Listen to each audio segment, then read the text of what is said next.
I would say iteration is more of like a mindset of how you go about building things. So oftentimes, as human beings, it feels good to have a nice linear path. Like, hey, I know all the things I want to create, so I'm going to create a nice little roadmap, and I'm going to do step one, then step two, and then step 100, and everything will be done, right? But the reality is the universe doesn't really work that way. And so oftentimes, I guess the one analogy I've been using lately that I kind of like, I'm not much of a clothing person, but I think this analogy works. So it's like, imagine if you asked somebody to make you clothes, or, these days people do a lot of online shopping, right? So you might buy clothes on the internet, but usually you might have a bunch of them shipped to you, right? And then you try them all on and you pick two to keep, and the rest of them you send back. And it's like, well, why are you doing that? Because not everything fits. You thought you liked the look of plaid, but once you saw it on yourself, you didn't quite like the look of it. So when we talk about an iterative process, we're basically embracing that mindset that you're not really going to know what's going to work until you see it physically in the real world, and until you've also had your users and your other stakeholders have a chance to see it real in the real world. And so the idea there is to take like the smallest chunk you can possibly do, build that, try on that clothing, right? See how that fits, see how it hangs, see how it looks, and then decide what you like and don't like, and then do another round of iteration. And it feels a little more chaotic. It's more uncertain. You don't really know where you're going to end up with in the future. But the long result is you end up having clothes that fit you, right? In that sense. I think the way a lot of people approach software is they think it's more of a transaction. I know exactly what I want. You're just going to build it for me, and then we're done. And you can build software that way. If you give me a list of requirements and you tell me when you want to buy and we agree on a price, like I can commit to those things. But it's like delivering a suit that now needs to be tailored. And then oftentimes the tough part becomes, oh, I want it tailored, but I thought I wanted tight fitting jeans, but really I wanted bell bottoms. And so now me as an engineer, I'm like, well, there's not enough material here for me to give you that change in that garment. Now I got to basically rebuild it from scratch. And so then there becomes this awkward moment with a lot of engineering where there's this back and forth with the dev shop of, well, we just wanted some polish, we wanted to tighten up some things, but then the dev shop saying, well, the things you want to tweak, it's not just simply minor taking in a suit a little bit. You're asking for big major changes. And then at that point, it can be very difficult, if not impossible sometimes, to make those changes. So when you do an iterative process, you basically say, before I break out the good material and spend a lot of money making that fine suit, let's do a bunch of smaller steps. Let's use the cheaper material. Let's move a little faster. Just see how the pattern looks, or how the color looks, or how the material feels, and slowly iterate on what we're creating so that we can create the thing that we actually need instead of the thing we think we want. If you build something and you deliver it to a customer, how often do they want to change their mind about the thing they received? I'd say it's about every time. And the reason is the thoughts in my head about how something's going to look will never match the thoughts in your head. That's just always a reality. And it's not going to match the thoughts that your end users have in their heads, or your other stakeholders, or your spouse, or whoever it might be. We all see the world slightly differently. And so when we build things, it's pretty much guaranteed not to match up. And so oftentimes the traditional solution to this is, oh, well, let's spend a lot of time and more planning. Let's create a bunch of wireframes. Let's see how it looks, and spend a lot of energy there. The problem is even wireframes and visual representations of the thing you want to build require imagination. You still have to load that thought into your head, imagine how you think that interaction is going to be. And again, I'm going to see something slightly different than you're going to see it, than your end users are going to see it. And so at the end of the day, when you finally build it, and that's why I kind of like that bit of that clothing analogy of, it's like ordering an item of clothing off the internet and having it sent to your house. It may have looked really good on the model when you were looking at that design and how it looked. But once you finally get it physically in your hands and you try it on, it might not exactly fit you the way you thought it was going to. And that's not necessarily your fault or the developer's thought. It's just a misalignment of, and a limitation of, our own imagination. I think we overestimate our abilities to see the future. We think we have this amazing ability to like really see exactly what we want in the future, and as human beings, we're pretty bad at it actually. And so I think that's where the solution to that is: build something smaller, build something faster, get it in your hands, feel it, and then be a little humble for a moment, extol your own kind of, your ego about the thing, and then decide, okay, what is the next most important thing to slowly craft this ball of clay in the direction it needs to go? What is the next most important step?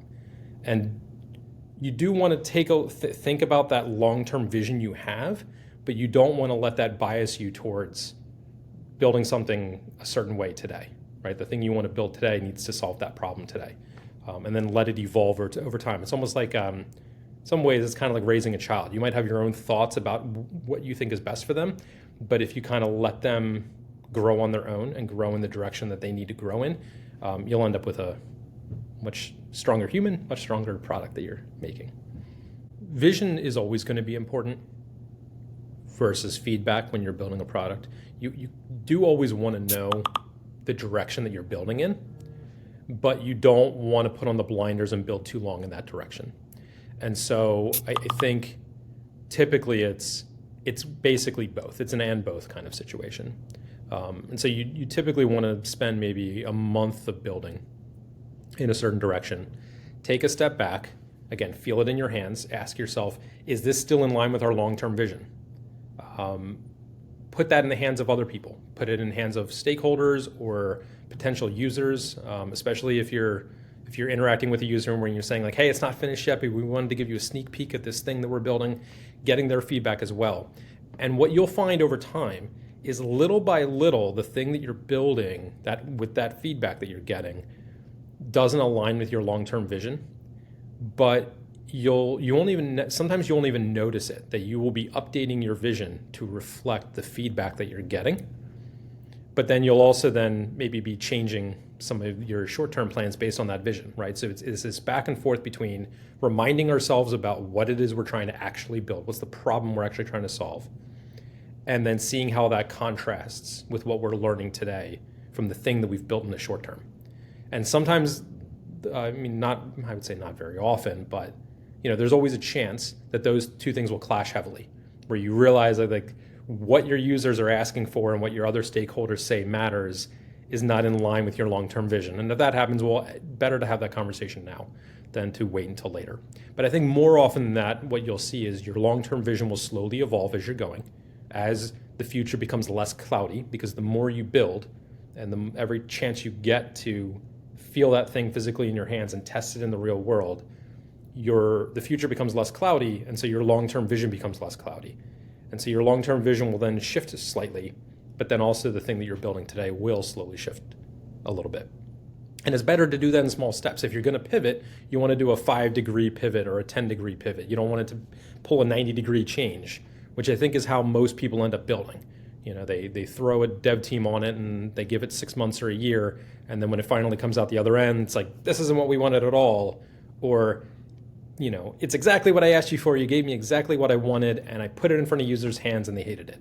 So now we have to throw away a month's worth of work and try something new. And then you're pulling then it's a 90-degree turn, and it's much harder. So I think it's a constant dance between reminding yourself of your long-term vision and then getting real feedback on something real and substantial that matters. There's this idea that like, oh, well, my MVP is going to be everything it needs to be put in front of users. And the reality is that's never the case with an MVP. With an MVP, there's always going to be flaws in it, and you just have to get to this moment where, flaws and all, you kind of realize it'll never be perfect, and at some point you just have to launch, right? And so when you get to that moment where you've decided to launch, you're going to be nervous and uncertain because you're going to feel like you're just going to see all the flaws, right? Artists are like this. They always just see the mistakes that they've made. Craftsmen are like this when they, do woodworking, making furniture. They see all the little mistakes and the little impurities within the thing they made. The reality is most users won't see those things. Some will, and you have to be ready to have a feedback conversation with your users.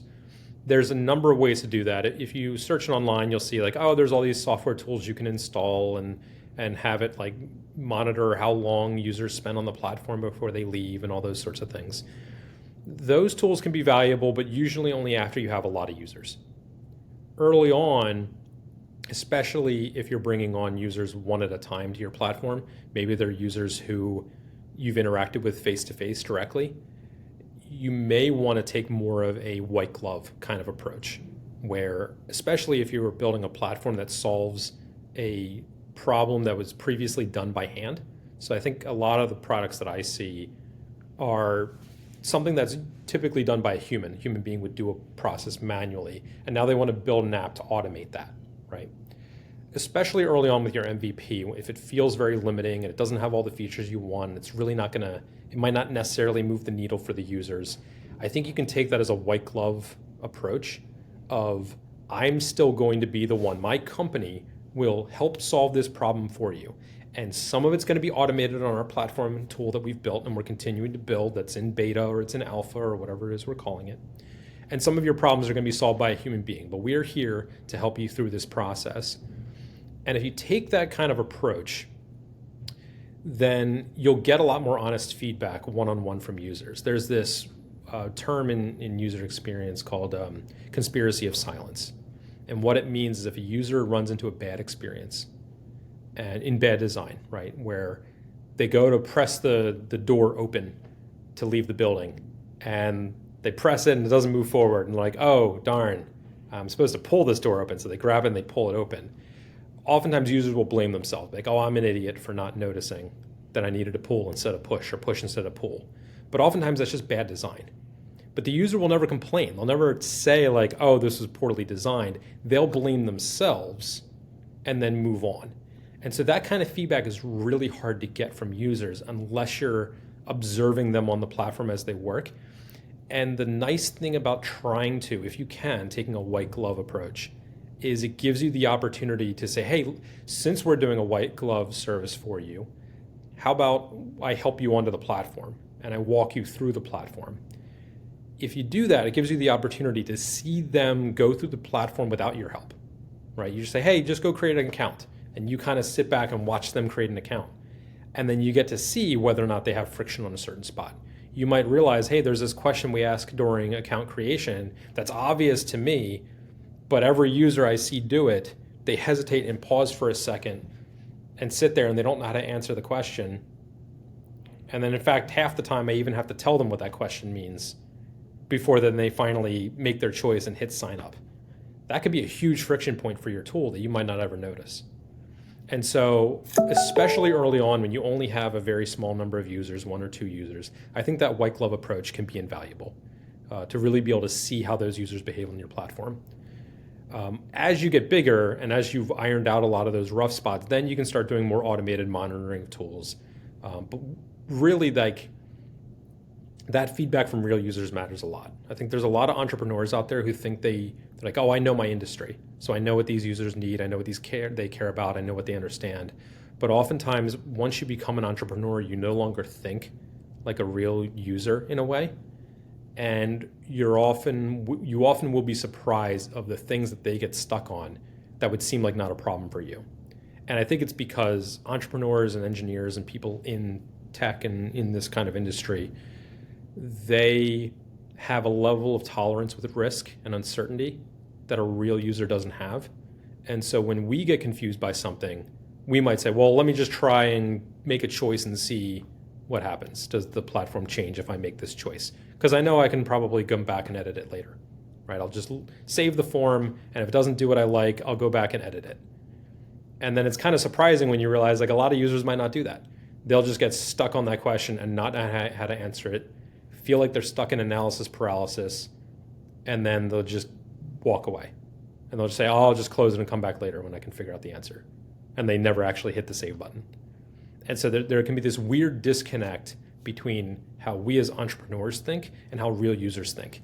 And the most important thing that you can do when you're in that MVP, testing it on real users phase, is to observe those users wild in their natural habitat using your tool without prompting or pushing.